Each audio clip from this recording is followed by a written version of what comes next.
इसका नाम है डीपीएस। क्या नाम है? इसको कहेंगे राज्य के नीति निर्देशक पद।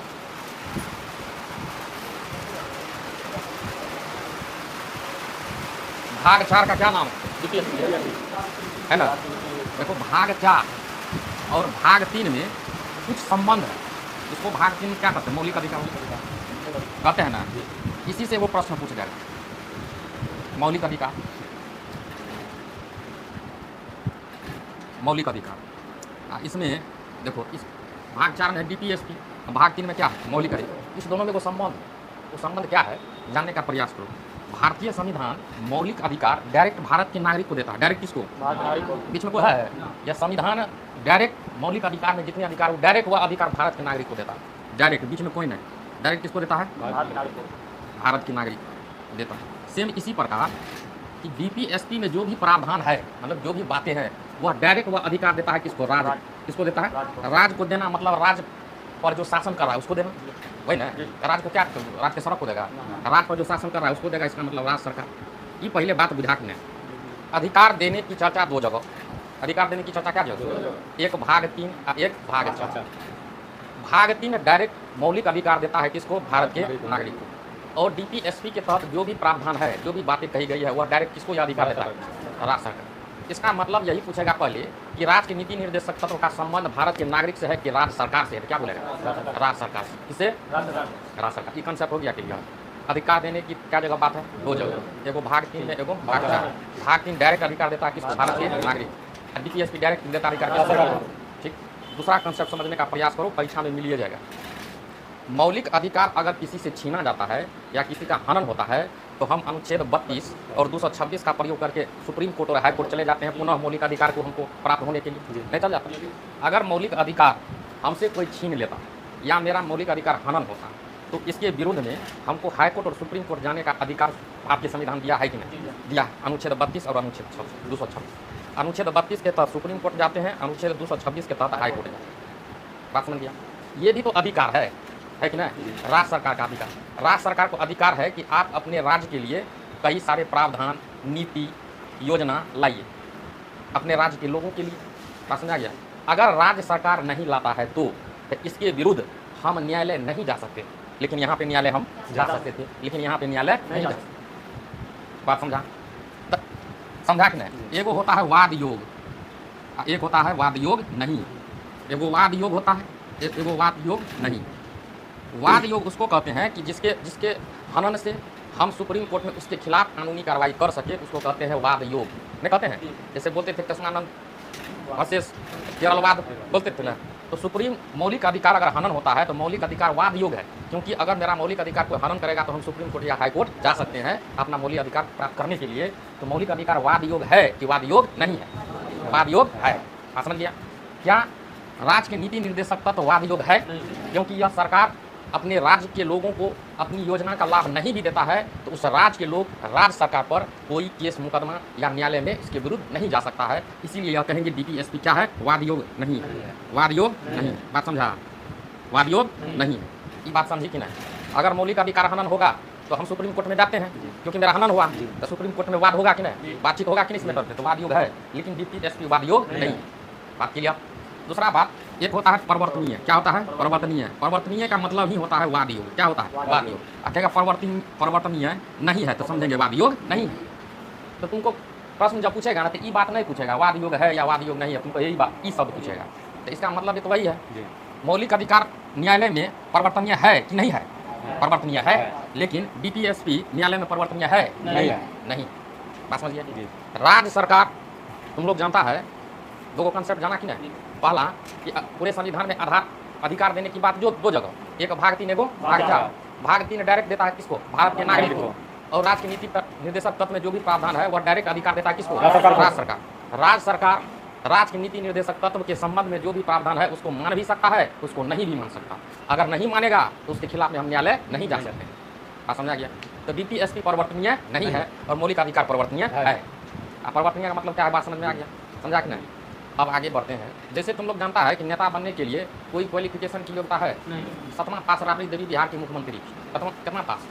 7वां पास। क्योंकि उसके गांव में प्राथमिक ही विद्यालय था, इसीलिए उसे आगे नहीं पढ़ पाया, तो 7वें पास रह गई। आई बिहार का मुख्यमंत्री बनी, ये बनी राबड़ी देवी, बिहार का मुख्यमंत्री बनी। अब बताओ मुख्यमंत्री रहते हुए वो कैसे समझेगी कि हम राज्य के अंदर क्या क्या करें, कौन कौन सा नियम लाए, नीति लाए, योजना लाए, कैसे लाए। तो अगर भाग 4 को पढ़ लिया जाए, भाग 4 को कोई भी नेता पढ़ लेगा और उसको कोई चीज़ का भी जानकारी नहीं है, फिर भी राज्य को चला लेगा, फिर भी राज्य को चला लेगा, क्योंकि राज्य चलाने की तमाम बातें की चर्चा किसमें है, डीपीएसपी। बात समझ आ गया। और डीपीएसपी में भाग 4 है, इसमें अनुच्छेद चर्चा है 36 से 51, कितना 36 से 51, कोई दिक्कत नहीं है। भाग 4 में अनुच्छेद कहाँ से कहाँ तक, 36 से 51 तक। 36 आप कहेगा एक बात और है कि डीपीएसपी राज्य नीति निर्देशक तत्व भारत किसके संविधान से लिया था, आयरलैंड के संविधान से। किसके संविधान से, आयरलैंड के संविधान से लिया था। आयरलैंड लिया था स्पेन के संविधान से। किसके, स्पेन। ये भी क्वेश्चन पूछ ले बिहार पुलिस में कि आयरलैंड किसके संविधान से राज्य की नीति निर्देशक तत्व प्राप्त किया था, स्पेन। किससे, स्पेन। भारत के संविधान में डीपीएसपी किसे लिया था, आयरलैंड। किससे, आयरलैंड से। अब ये बात भी हो गया क्लियर, कोई दिक्कत है, कोई दिक्कत है। तो अब इसमें चर्चा है अनुच्छेद कहाँ से कहाँ, 36 से 51। अब 36 से 51 को बारी बारी से क्या किया जाए, पढ़ लिया जाए, बारी बारी से पढ़ लिया जाए। अनुच्छेद 36 से लेकर अनुच्छेद 51 तक, कोई यहाँ तक समझने में दिक्कत नहीं है। 36 से लेकर 51, अनुच्छेद 36 राज्य की परिभाषा देता। किसका परिभाषा देता, राज्य की परिभाषा। हम बताए थे तुम लोग को पूरे संविधान में राज्य की परिभाषा 2 जगह बताए थे तुम लोग को, कल ही पता है। पूरे संविधान में राज्य की परिभाषा 2 जगह, एगो अनुच्छेद, अनुच्छेद कहाँ, अनुच्छेद 12 में नहीं रे, एगो अनुच्छेद कहाँ, 36, एगो अनुच्छेद कहाँ है, 36 में, एगो अनुच्छेद 36 में, एगो अनुच्छेद 12 में। ये इतना इंपॉर्टेंट नहीं है, ये अनुच्छेद उतना इंपॉर्टेंट नहीं है, याद रखो तो ठीक, नहीं याद रखो तो ठीक। आज तक प्रश्न नहीं पूछा है, लेकिन 36 से 51 को जानना जरूरी। अनुच्छेद 37, देखो अनुच्छेद 37 कहता है कि पहले ही तुमको समझा दिए। अनुच्छेद 37 कहता है कि राज्य के नीति निर्देशक तत्व वाद योग नहीं है, वाद योग नहीं है। मतलब डीपीएसपी में जितने प्रावधान है उसके खिलाफ हम न्यायालय में नहीं जा सकते। यही बात है किसमें, अनुच्छेद 37 में, कोई दिक्कत नहीं है। अनुच्छेद 37 में यही बात है कि अनुच्छेद 37 में है कि हम राज्य के नीति निर्देशक तत्व में जितना भी प्रावधान है, अगर राज्य सरकार वह हमको नहीं देता है तो हम उसके खिलाफ किसी भी न्यायालय में नहीं जा सकते हैं। इसीलिए यह वाद योग नहीं है, वाद योग नहीं है। क्या परिवर्तनीय होगा, तो परिवर्तनीय भी नहीं है, परिवर्तनीय नहीं है। बात समझा तुम लोग, कोई दोनों में दिक्कत अनुच्छेद 36 और 37 में है, नहीं दिक्कत है। ये तो समझे नहीं अभी, ये अनुच्छेद 38, इसको समझो 38। अनुच्छेद 38 कहता है राज्य लोक कल्याण की अभिवृद्धि के, लोक कल्याण के अभिवृद्धि के लिए राज्य सरकार ऐसा नीति का निर्धारण करे जिससे उस समाज में सामाजिक, आर्थिक और राजनीतिक न्याय मिल सके। नहीं समझा तुम लोग। राज्य लोक कल्याण मतलब होता है लोगों के कल्याण के लिए। राज्य लोक कल्याण के अभिवृद्धि के लिए ऐसा नीति बनाए, ऐसा नियम बनाए जिससे उस समाज में रहने वाले लोग में सामाजिक, आर्थिक और राजनीतिक न्याय हो सके। मतलब ऐसा नियम बनाए जिससे समाज में सामाजिक, आर्थिक और राजनीतिक न्याय मिल सके। ऐसा नहीं बना ले कि सामाजिक, आर्थिक, राजनीतिक में अन्याय हो जाए। क्या होना चाहिए, राज्य लोक कल्याण के अभिवृद्धि के लिए ऐसा नियम कानून बनाए जो सामाजिक, आर्थिक और राजनीतिक न्याय मिल सके। कोई दिक्कत नहीं, कोई दिक्कत है नहीं। हो गया 38। अब है 38 के बाद अनुच्छेद 39। अनुच्छेद 39, देखो 39 क्या कहता है। 39 कहता है कि एक ही काम के लिए स्त्री और पुरुष में समान वेतन दिया जाए। एक ही काम के लिए स्त्री पुरुष में क्या समान वेतन दिया जाए। बात समझ में आ गया। जैसे ये कोई पुरुष है, ये क्या है, पुरुष है, अब बी क्या है, महिला, बी क्या है, महिला, और ए पुरुष है, अब बी महिला।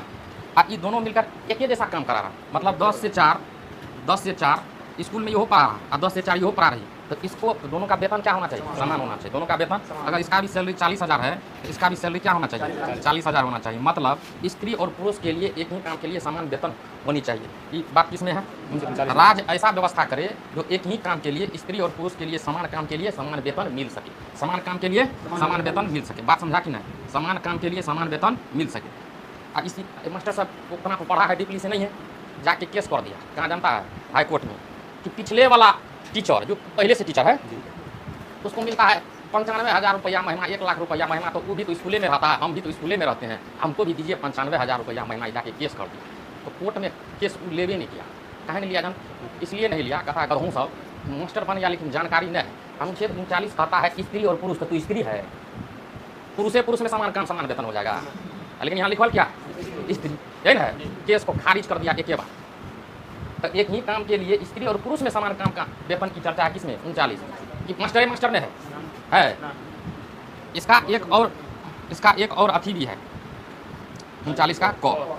इसमें कहता है निःशुल्क विधि सहायता उपलब्ध कराया जाए। राज्य का काम होगा, राज्य सरकार का काम होगा कि निःशुल्क गरीबों को निःशुल्क विधि मतलब कौन चीज कानून सहायता उपलब्ध कराया जाए, सहायता उपलब्ध कराया जाए। बात समझी नहीं समझी?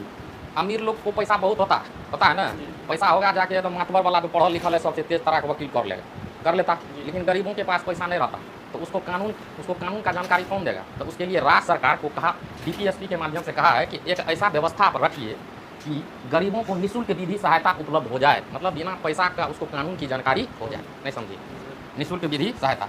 अमीर लोग के पास तो बहुत पैसा है, वो आ जाएगा कोई वकील कर लेगा, लेकिन गरीब लोग कर पाएगा नहीं। तो सरकार का दायित्व होना चाहिए कि निःशुल्क विधि सहायता उपलब्ध कराया जाए। ये बात की चर्चा किसमें 39 के होम। अब है अनुच्छेद 40। अनुच्छेद 40 कहता है कि ग्राम पंचायत का गठन होना चाहिए। क्या होना चाहिए? ग्राम पंचायत का गठन। देखो एक बात तो समझो, अनुच्छेद 40 कहता है ग्राम पंचायत का गठन होना चाहिए। भाग 4 में राज्य सरकार माने यह सब काम करे या न करे, इसके खिलाफ हम न्यायालय में नहीं जा सकते। इसीलिए इसमें सरकार ग्राम पंचायत का गठन कर भी सकता है और नहीं करेगा तो उस पर हम दबाव भी नहीं दे सकते हैं, उसके खिलाफ हम कोर्ट भी नहीं जा सकते हैं। तो ग्राम पंचायत का गठन है, अपना लोग के बिहार में ग्राम पंचायत का है गठन है कि नहीं? ग्राम पंचायत नहीं, तुम लोग गाँव साथ है ग्राम पंचायत का गठन। दिल्ली में ग्राम पंचायत है, वो भी तो राज्य है ना? तो डीपीएसपी के अंतर्गत आता है। वैसा का मतलब है केंद्र शासित प्रदेश है तो लागू नहीं होगा, ग्राम पंचायत का गठन हो सकता है। अब देखो ग्राम पंचायत का गठन हो गया, होना चाहिए, लेकिन कुछ ऐसे राज्य जिसमें ग्राम पंचायत का गठन न है तो वहाँ का जनता क्या करेगा? जाके सरकार पे केस कर देगा? नहीं कर सकता, क्योंकि बात कहाँ लिखल? डीपीएस पे वाद योग नहीं है। इतना बात समझ में आया तुम लोग? पहले फिर से कह देते हैं। अनुच्छेद 36 में राज्य की परिभाषा किसके संदर्भ में? डीपीएसपी के संदर्भ में। किसके संदर्भ में? पूरे संविधान में क्या जगह राज्य की परिभाषा? 2 जगह। एगो अनुच्छेद 12 में जब मौलिक अधिकार पढ़े थे तब। अनुच्छेद 37 कहता है कि डीपीएसपी राज्य के नीति निर्देशक तक वाद योग नहीं, अर्थात परिवर्तनीय नहीं है, इसके खिलाफ हम न्यायालय नहीं जा सकते या न्यायालय के आदेश पर हम कोई भी कानून लागू नहीं करेंगे। समझा गया? अनुच्छेद 37 के बाद कहता है अनुच्छेद 38 कहता है कि राज्य लोक कल्याण अभिवृद्धि के लिए ऐसा सामाजिक व्यवस्था बनाए जिसके कारण उस समाज में सामाजिक, आर्थिक और राजनीतिक न्याय वहाँ के समाज को मिल सके। किसमें कहता है? अनुच्छेद 38 में। उसके बाद कहता है अनुच्छेद 39। अनुच्छेद 39 में किसकी चर्चा है? समान काम के लिए स्त्री और पुरुष को समान वेतन दी जाए। उसके बाद है 39 का क कहता है निःशुल्क विधि सहायता उपलब्ध कराया जाए। ऐसे गरीब जिसको कानून की जानकारी नहीं है या उस पर कोई मुकदमा हो गया है, उसके पास पैसा न है, तो राज्य सरकार का दायित्व है कि आप ऐसा व्यवस्था करिए जिसके कारण वह उस वकील से के माध्यम से अपना केस लड़ सके और न्याय ले सके। तो 39 के फॉर्म में क्या है? निःशुल्क विधि सहायता। इसीलिए कोर्ट में देखती होगी वो सरकारी वकील होगा। सरकारी वकील गरीबों के लिए केस लड़ता है। बात समझा गया? अनुच्छेद 40 कौन सी है? ग्राम पंचायत का गठन। ग्राम पंचायत का गठन। अब आगे चलते हैं। में किसी को कोई दिक्कत? ग्राम पंचायत का ये बहुत बार प्रश्न पूछा है कि अनुच्छेद 40 में किसकी चर्चा है? ग्राम पंचायत का गठन। क्या इसमें जितनी भी बात हम कर रहे हैं सब मानने सरकार को मानने पड़ेगा? कोई जोड़ी नहीं। अनुच्छेद 41 कौन है? अनुच्छेद 41। अनुच्छेद 41 कहता है कि कुछ विशेष दशा मतलब स्थिति होता है, कुछ विशेष दशा में काम पाने का अधिकार देना चाहिए। विशेष दशा में आता है खास करके बुढ़ापा और बेरोजगारी। और क्या होता है? बेरोजगारी। तो बेरोजगारी हम कई दिन पहले कहे थे तुम लोग को कि अगर राज्य सरकार वैकेंसी नहीं दे रहा है तो उसके खिलाफ हम कोर्ट में जाके केस नहीं कर सकते, क्योंकि यह लिखा हुआ कहाँ? अनुच्छेद 41 में। कुछ विशेष, लेकिन सलाह दिया जाता है, संविधान सलाह दे रहा है ना कि राज्य सरकार को कि आप विशेष दशा में बुढ़ापा, विशेष परिस्थिति में बुढ़ापा और बेरोजगारी को काम पाने के लिए उसको अधिकार दीजिए। तो इसीलिए बुढ़ापा को वृद्धा पेंशन मिलता है। क्या मिलता है? वृद्धा पेंशन मिलता है। बेरोजगार के लिए बेरोजगारी भत्ता। क्या मिलता है? बेरोजगारी भत्ता। और वैकेंसी भी समय समय पे दिया जाता है। क्या वैकेंसी नहीं देगा तो क्या करेंगे? राज्य सरकार को उठा के बाजार देंगे। बगल में यूपी है, 5 साल इसने वैकेंसी को वो देवे नहीं किया। एक बार 65,000 वैकेंसी दिया था, वो उड़ गया। एक बार हाल में बिहार पुलिस का वैकेंसी दिया था 150 क्वेश्चन आओ। अनुच्छेद 41 में विशेष दशा में क्या है? काम पाने का अधिकार। विशेष दशा में क्या है? काम पाने। विशेष दशा के अंदर कौन आएगा? बुढ़ापा आएगा और बेरोजगारी आएगा। बुढ़ापा आएगा और बेरोजगारी। इसीलिए वृद्धा पेंशन मिलता है कि नहीं? नहीं मिलता है? मिलता है। अब बेरोजगार के लिए बेरोजगारी भत्ता, ये सब भी मिलता है। समय समय पर क्या आता है? वैकेंसी आता है। अब अनुच्छेद 42 में है प्रसूति सहायता उपलब्ध। राज्य सरकार को भाग 4 निर्देश देता है और आदेश नहीं देता। आदेश देता तो करने पड़ता। निर्देश देता है कि प्रसूति को कुछ आर्थिक मदद करिए, पैसे से मदद कीजिए, जिसे क्या कहते हैं? प्रसूति सहायता। किसमें है? अनुच्छेद 42 में प्रसूति सहायता। देखता होगा हॉस्पिटल इस समय बच्चा उच्चा का जन्म होता है तो उसको शायद 10,000 रुपया मिलता है। देखा है? नहीं देखा। तो राज्य सरकार का दायित्व है कि प्रसूति सहायता दी जाए ताकि जच्चा और बच्चा उस पैसे से कम 1-2 महीना स्वस्थ रह सके। ठीक है जी, बात समझ में आ गया। अब अनुच्छेद कहता है, अनुच्छेद 43, अनुच्छेद क्या कहता है? अनुच्छेद 43 प्रसूति सहायता हो गया। अब अनुच्छेद 43 कहता है, अनुच्छेद 43 की, अनुच्छेद 43 में 3 गो अनुच्छेद है। एगो अनुच्छेद 43, अनुच्छेद 43 का क, एगो अनुच्छेद 43 का ख, एगो क्या क, एगो है ख, एगो खलिया अनुच्छेद। इसमें कहता है राज्य सरकार मजदूरों के लिए निर्वाह योग्य मजदूरी तय कर दे। नहीं समझी?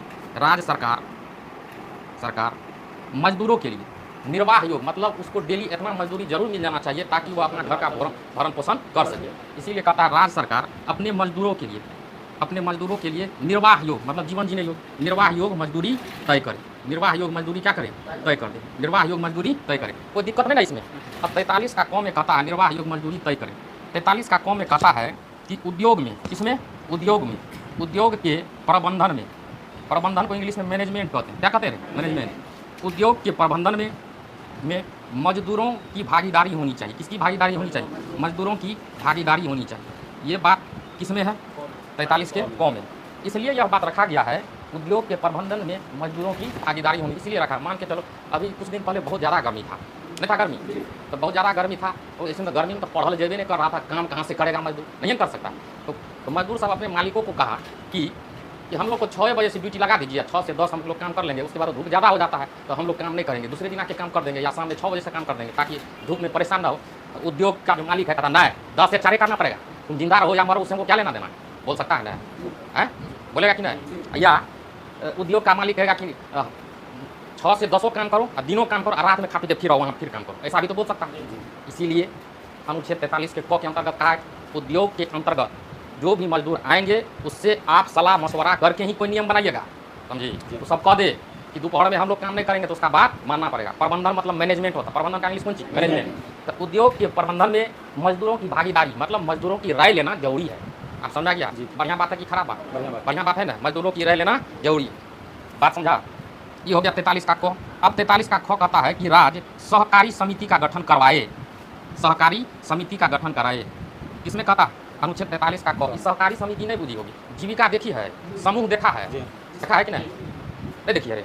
जीविका उसमें महिला सब क्या करती है? महिला को पैसा दिया जाता है कि ये पैसा लीजिए, आप क्या कीजिए? काम करिए, काम करिए, हम आपको दिए पूंजी, कामों करिए और उससे जो लाभ होता है थोड़ा हमको भी दीजिए, थोड़ा अपना घरों चलाइए। ये सब समूह टाइप का जो बात है वह किसके अंतर्गत आता है? सहकारी समिति।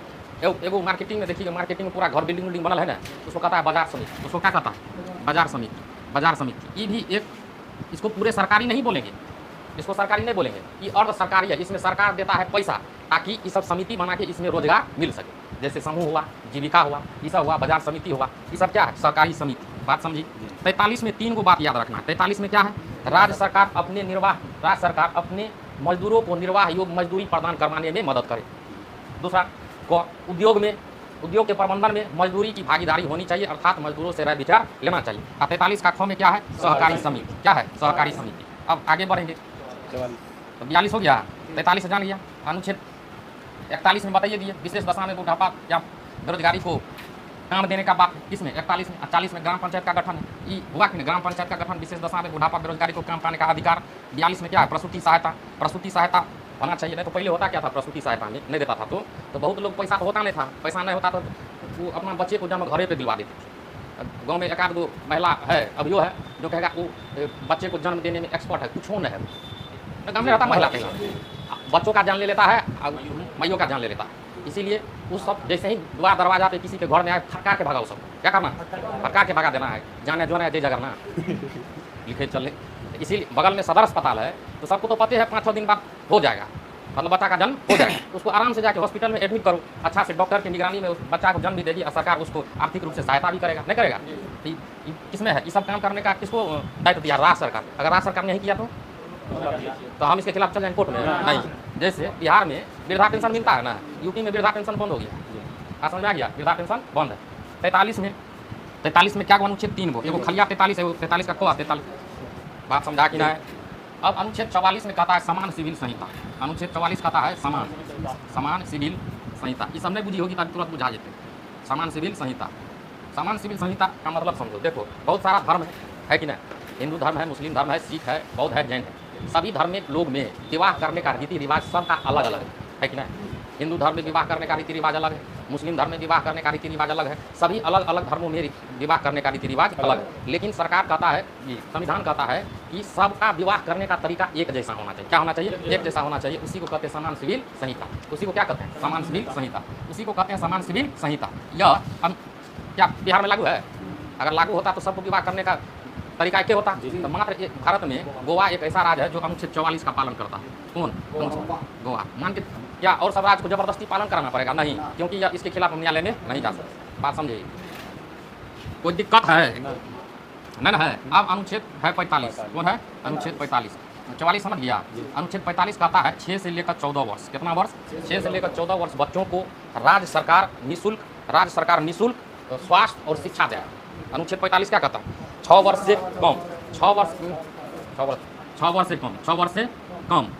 से कम बच्चों के लिए 6 वर्ष से कम उम्र के बच्चों के लिए उसके स्वास्थ्य और शिक्षा की व्यवस्था करे। किसको करा है? राज्य सरकार कि 6 वर्ष से कम उम्र के बच्चों के लिए स्वास्थ्य और उसके शिक्षा के लिए व्यवस्था करने का काम किसका है? राज्य सरकार का है। इसीलिए गांव घर में आंगनबाड़ी केंद्र है। कौन है? आंगनबाड़ी केंद्र। कौन है? आंगनबाड़ी केंद्र। उसमें आंगनबाड़ी केंद्र में कौन चीज 15 वर्ष का बच्चा जाता है पढ़ने, एकदम 10 पैसा 20 पैसा हरा सब जाता है पढ़ने के लिए, नहीं जाता है? तो आंगनबाड़ी में जाता है, जाएगा, पढ़ेगा, कौन एगो चूल्ही बनाएगा, एगो घर बनाएगा, इसने सब बनाता है वो आंगनबाड़ी में। और उसको समय समय पर देखना, उसके स्वास्थ्य के लिए जैसे कई सारे टीका दिया जाता है। टीका दिया टीका उसका स्वास्थ्य का जिम्मेवारी और शिक्षा का जिम्मेवारी अनुच्छेद 45 के तहत राज्य सरकार को लेनी चाहिए। अगर नहीं लेता है तो कोई दिक्कत नहीं, लेकिन एक अच्छे राज्य होने के नाते लेना चाहिए। किसमें है? अनुच्छेद 45।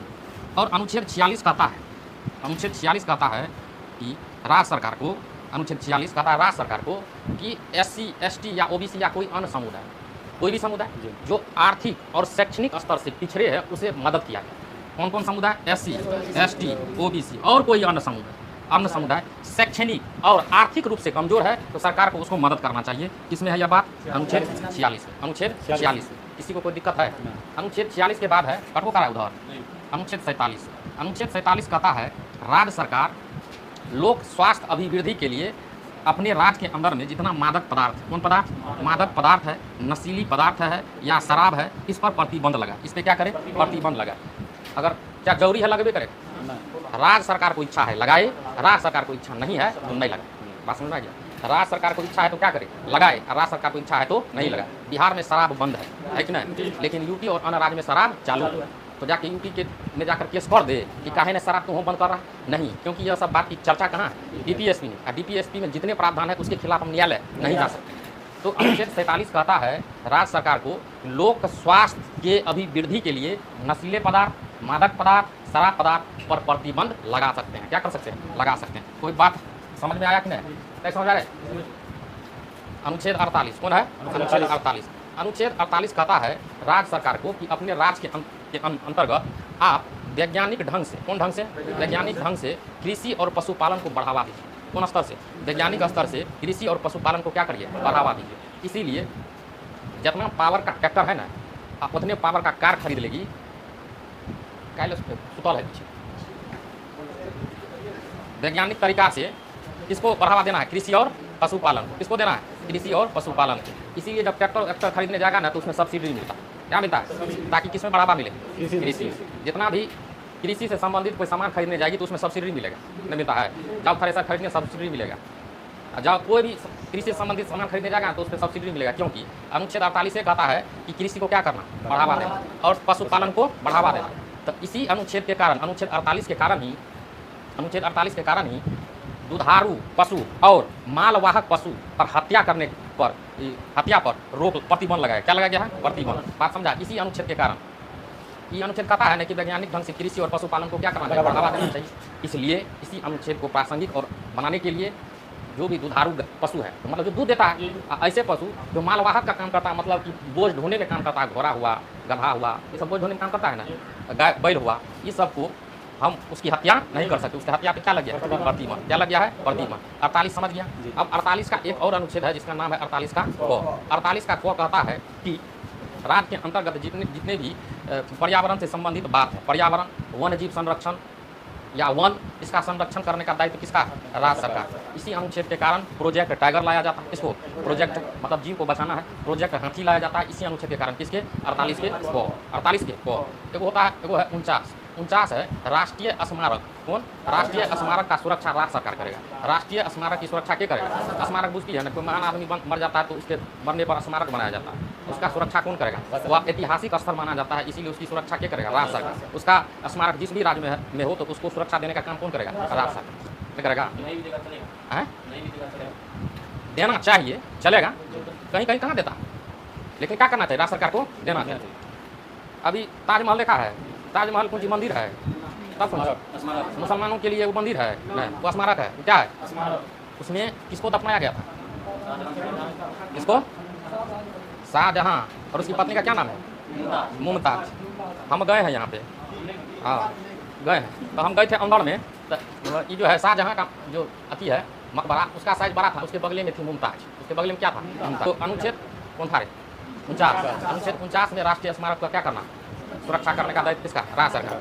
उसके बाद है अनुच्छेद 49 के बाद 50 में कहता है कार्यपालिका और न्यायपालिका एक दूसरे से अलग रहेगा। कार्यपालिका और न्यायपालिका अलग तो रहबे करता है।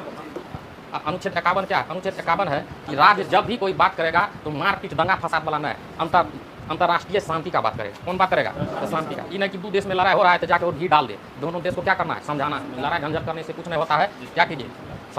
शांति करना है, समझौता करना है। अनुच्छेद 51 को प्रासंगिक बनाने के लिए भारत और चीन के बीच में पंचशील समझौता हुआ है। कौन समझौता?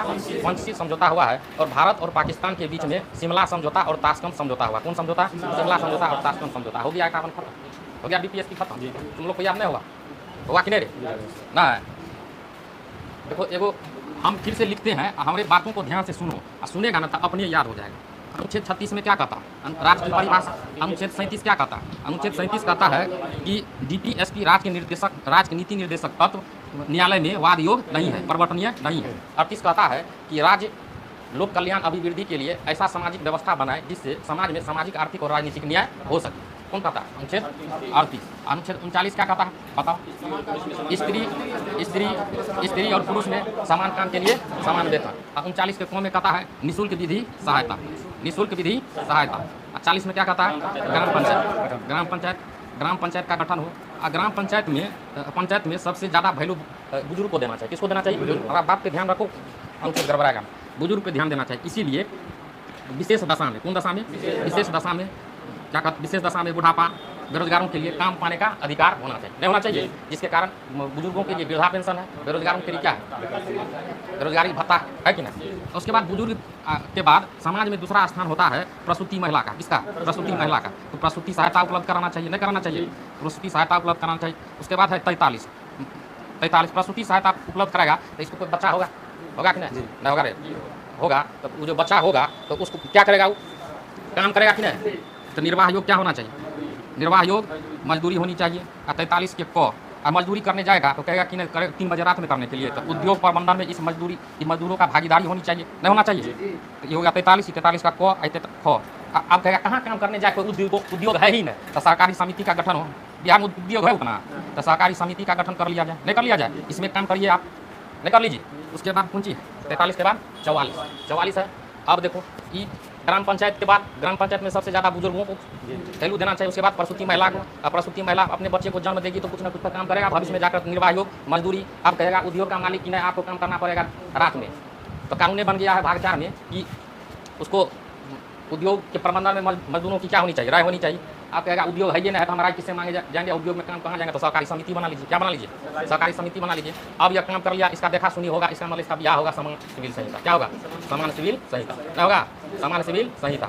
अनुच्छेद 44 में किसका चर्चा? समान सिविल संहिता। और समान सिविल संहिता तो इसका शादी विवाह के बाद चल रहा है, तो इसको भी बच्चा होगा, नहीं होगा? तो इसका भी बच्चा होगा, तो इसमें क्या होगा बताओ? 6 वर्ष से कम बच्चों के स्वास्थ्य और शिक्षा की व्यवस्था की चर्चा है कि नहीं? है कि नहीं? संजोग से ये बच्चा निकल गया SC ST OBC, नहीं निकल सकता। अब बच्चा निकल नहीं सकता SC ST OBC शैक्षणिक या आर्थिक रूप से कमजोर हो तो उसको क्या करना चाहिए? सरकार को मदद करना चाहिए, नहीं करना चाहिए? करना चाहिए कि नहीं? अब इतना करने के बाद कहीं बच्चा गंजेरी निकल न जाए, गाना पीने पीने लगे, तो इसीलिए लोक स्वास्थ्य की अभिवृद्धि के लिए नशीले मादक पदार्थ को क्या करना चाहिए?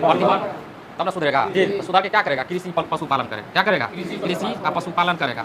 अब कृषि पशुपालन करेगा तो क्या करेगा? नहरों पे जाके वन सबको उखाड़ने लगेगा ना। 48 के क तो वन और वन जीव का संरक्षण का दायित्व किसका है? राज्य सरकार। किसका है? राज्य सरकार का। 49 राष्ट्रीय स्मारक की सुरक्षा कौन करेगा? राज्य सरकार। 50 कार्यपालिका न्यायपालिका को अलग करेगा। 51 राज्य अंतर्राष्ट्रीय शांति और समृद्धि को बढ़ावा देगा, नहीं कि किसी लड़ाई में तेल जाके ढाल देगा। हो गया? ऐसे करके याद रखेगा तो सब याद होगा। बात समझी? समझ में आ गया? तो 36 से 51 हो गया याद। देखो, राज्य के नीति निर्देशक तत्व में जितना बात अगर कहा गया है, अगर कोई राज्य सरकार उसको मान लेगा तो मान लेगा कि स्वर्ग नहीं कहलाएगा राज्य ने स्वर्ग कहलाएगा। इतना व्यवस्था कह रहा है संविधान, राज्य सरकार को इतना आप अपनी जनता के लिए करिए, नहीं भी कर सकता। तो अगर इतना बात अगर कर दे तो राज नहीं लगेगा कि राज स्वर्ग हो गया है, नहीं लगेगा। इसीलिए राज स्वर्ग हो गया। इसीलिए एमएल छांगला नाम है, डीपीएसपी को राज स्वर्ग का दर्जा दिया। क्या दिया? स्वर्ग का। अगर ये सब लागू हो जाए तो भारत स्वर्ग बन जाएगा। ये बोला छांगला एमएल छांगला बोला यह अगर सब चीज लागू हो जाए, सभी राज्य इसको लागू कर दे तो भारत क्या बन जाएगा? स्वर्ग। भारत क्या बन जाएगा? स्वर्ग। संविधान का जीवनदाता डीपीएसपी को बोला है कि एलएम सिद्धवी। किसने बोला? एलएम सिद्धवी कि ये जितना बात है यह अगर सब लागू हो जाए तो संविधान का यह ओरिजिनल जीवनदाता है। और दूसरा बात, डीपीएसपी में जितने प्रावधान है वह उसकी प्रकृति कैसी है? नकारात्मक की सकारात्मक? सकारात्मक। क्या है? सकारात्मक। सकारात्मक प्रकृति है, इसीलिए लगभग भारत के सभी राज्य इसमें जितने प्रावधान है कुछ न कुछ अधिक से अधिक नियम नीति को लागू किया। जिसने किया है कि नहीं? प्रसूति सहायता देवे करता है, ग्राम पंचायत का गठन है, निःशुल्क विधि सहायता है, स्त्री पुरुष में समान काम समान वेतन मिलवे करता है। मिलता नहीं रे? मिलता है। तो इसकी प्रकृति क्या है? सकारात्मक कहेगा। और सामाजिक विशिष्ट है। क्या है? सामाजिक विशिष्ट मतलब समाज के लिए। किसके लिए है? डीपीएसपी का प्रकृति कैसी है? नकारात्मक की।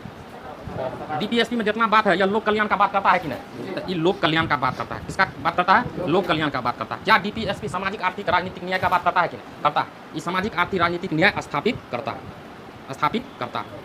बात समझ में आ गया? कितना बात भी अगर पूछेगा तो नहीं बता देगा, नहीं बता देगा। और इसमें बहुत सारा बात, जैसे 36 से अनुच्छेद 36 से लेकर 51 के बीच 3 गो संविधान संशोधन हुआ। क्या गो? 3 गो। जैसे एगो हुआ था 39 का क, ये जो चिट्ठी लगा हुआ है संविधान संशोधन हुआ नहीं हुआ? उसके बाद कौन है? 39 के क के बाद 43 का क। अभी ख नहीं लिखते हैं, 43 का क। 43 का क के बाद कौन है? 48 का क। 48 का क। देखो 39 का क, 43 का क, 48 का क, ये चिट्ठी नहीं लगल है। चिट्ठी पूछती है रे, बाद में जोड़ा गया है। तो इस सब जोड़ा गया है 42वां संविधान संशोधन 1976। कौन? 42वां संविधान संशोधन 1976। एगो और है 42वां संविधान संशोधन। तीनों को किसमें जोड़ा गया? 42वां संविधान संशोधन 1976। किसमें? 76। एगो है 43 का ख। 43 का ख, इसको अकेले याद रखना। यह 97वां संविधान संशोधन 2011 याद हो गया। डीपीएसपी में क्या संविधान संशोधन याद रखना? 4 गो। सब क वाला सब 42वां संविधान संशोधन 1976। एगो 43 का ख जो बचा है 97वां संविधान संशोधन 2011। याद हो गया? कोई दिक्कत नहीं ना। अब डीपीएसपी में राज्य के नीति निर्देशक तत्व में जितने बात हैं यह किसी न किसी के विचार से मेल खाता। जैसे गांधी जी चाहते थे कि राज्य ग्राम पंचायत का गठन हो, नहीं चाहते थे? गांधी जी चाहते थे ग्राम पंचायत का गठन हो। तो इसमें डीपीएसपी में जितने बात है वह किसी न किसी के विचारधारा से मेल खाता। तो परीक्षा में पूछ देगा कि अनुच्छेद 42 किसके अंतर्गत आएगा? गांधीवादी विचार कि समाजवादी विचार कि उदारवादी विचार? ऐसे पूछेगा। तो ये इंपॉर्टेंट है। देखो एक होता है गांधीवादी विचारधारा। गांधीवादी विचारधारा मतलब डीपीएसपी में जो भी प्रावधान है वह गांधी के विचार से कौन कौन अनुच्छेद प्रभावित था, मतलब गांधी जी कौन कौन अनुच्छेद चाहते थे ये सब होना चाहिए। मतलब गांधी जी के विचार से वह अनुच्छेद डीपीएसपी के अंतर्गत मैच करता था। वो था कौन? 40। अनुच्छेद 40 में ना ग्राम पंचायत का गठन। अनुच्छेद 40, 43 का क, उसके बाद 46, 47, 48। ये है, यह जितने अनुच्छेद है यह गांधी जी के विचारधारा से प्रभावित है। गांधी जी भी चाहते थे कि ये सब बात होना चाहिए। कौन कौन बताओ तो? हो गया। उसके बाद गांधीवादी के बाद है समाजवादी। कौन है? समाजवादी में है 38, 39 का क है। 39 में कौन? 39 का क, 41, 42, 43 का क, 47। कौन कौन अनुच्छेद? 38, 39 का क, 41, 42, 43 और 47। हाँ दोनों में है। कौन बात है? दोनों। क्या गांधी जी को समाजवादी पसंद नहीं था? पसंद था। तो 38, 39 का क, 41, 42, 43 और 47। क्या समाज की बात गांधी जी को नहीं होगा पसंद? हो सकता है पसंद, क्या होगा? ये हो गया कौन? विचारधारा समाजवादी। ये याद रखना जरूरी है। जैसे हमको याद है 46 47 48 है ना इसमें रहे। उसके बाद देखो 38 39 39 41 42 43 लास्ट में 47 हो गया। और एगो है उदारवादी। कौन है? उदारवादी। उदारवादी विचार में शुरू होता है 44 45 48। कौन? 48 44 45 47 49 50 51। 44 देखो तो 44 है, 44 45 48 है और 47 दुआर हो गया 48 और 48 का क। बस यही ये विचारधारा ये जितने अनुच्छेद है, इस अनुच्छेद में जो भी प्रावधान था वो कैसा उदारवादी। तो ये 38 अनुच्छेद 38 39 39 को 41 42 43 47 ये कैसा विचारधारा? समाजवादी। और गांधीवादी का कौन? 40 43 43 46 47 48 हो गया। अब इतने ठो ये हो गया कंप्लीट रूप से डीपीएसपी खत्म। डीपीएसपी खत्म। इससे बाहर क्वेश्चन नहीं जाता है डीपीएसपी से। हो गया क्लियर? कोई दिक्कत ना? अब इसको तुम लोग क्या करेगा, इससे डीपीएसपी से संबंधित जितना भी सेट में क्वेश्चन है उसको क्या करेगा, बना लेगा। और 5 से 7 को मिलेगा मुश्किल से। क्या गो? 5 से 7 को। तो हो गया डीपीएसपी खत्म। कोई दिक्कत नहीं ना? काट दो।